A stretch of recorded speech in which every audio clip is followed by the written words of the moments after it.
Yeah, I think we have a lot to shore up, to be honest with you. I thought it was pretty obvious we were coming off a bye week and hadn't played in a week. So the good sign was I thought we got better as the game went on. I thought we had a really strong third quarter and cleaned a few areas up, made a few adjustments at halftime, really a few reminders. But, this team has a lot of potential.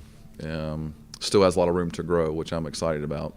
But we've got to make sure we're staying focused on that as we go. Because really we have 3 weeks left. Is this a game where you kind of use as a teaching tool to say, hey, that this is where we can be. Let's try to, meet this potential each and every game. I mean, shooting 50%, Yeah. everyone involved, and really spreading the ball around. Yeah, I think that's one area I've got to do a really good job of these next 3 weeks is give them reminders on what I think things can look like, what they should feel like. And then we've obviously got to get better at little detail things. So that's, even though sometimes they don't like it, I think it's my job to remind them of areas that are going to be necessary if they want to compete for a Big South Tournament championship. So, yeah, absolutely. You have versatile players, Yeah. across the board. How effective does that make the game plan? Someone like Destiny or Michaela that can come in and really shoot the ball effectively. Yeah, that's what I love about this team, and that's something we've really focused on in recruiting is trying to bring in versatile, skilled players. And I think right now we have a roster that's full of that in a lot of ways. We have a couple players that have a little different skill sets and presence, but anytime we can have different lineup combinations, we can put players in different areas on the floor. I think that makes us more difficult to guard. It can make us more difficult to score against on the other end. I think defense kind of been our strength, but building that versatility is something that we'll always look to do here. Yeah. Talk about your play from your backcourt. I mean, Jen, 8 assists, Kiana. Oh, did she really? Wow. 6 assists.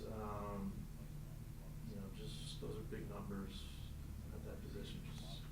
Just talk about it. Yeah, that's a really good sign when you got both of your point guards getting 14 assists. Yeah, and the fact that neither was scoring that much today, but they were still really running the team, pushing the tempo and the pace, especially in the second half. I thought it was much better. And those two have kind of played that way in conference. They're finding their teammates, they're setting up their teammates in good spots, and it's good to see those high assist numbers from the point guard position. How are you guys able to gain that separation in the third quarter? They were pretty tough in the first half. Yeah.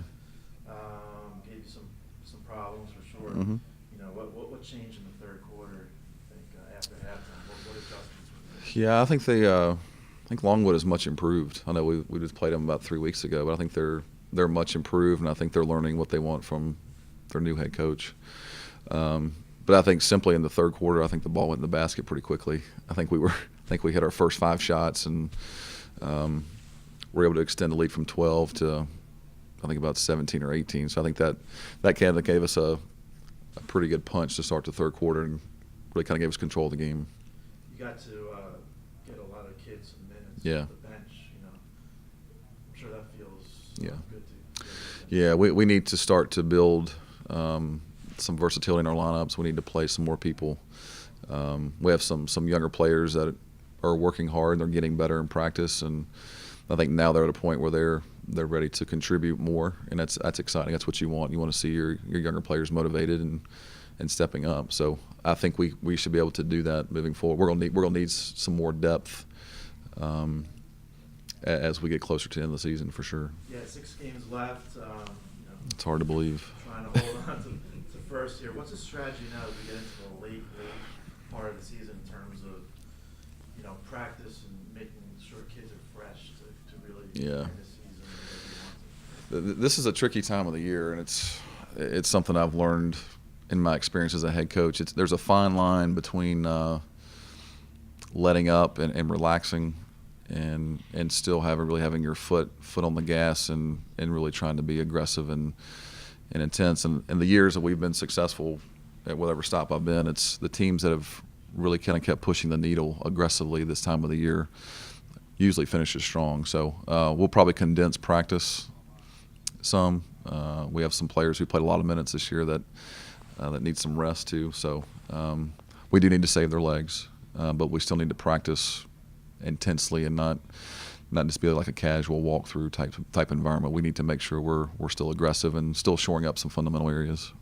Last one from me. You have Winthrop now on Mhm. Tuesday. Talk about them and what kind of problems they might present. Yeah, I think Winthrop is they're a young basketball team. I think they're greatly improved.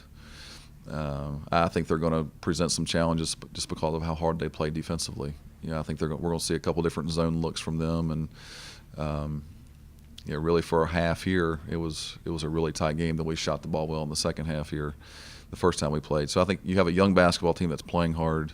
That can give you some problems with their zone defense. We got to make sure the game is not too half court oriented. We've got to try to make this game a little bit faster pace, more possessions, because I think they do want a half court game. So we got to make sure the pace and the tempo is in our favor.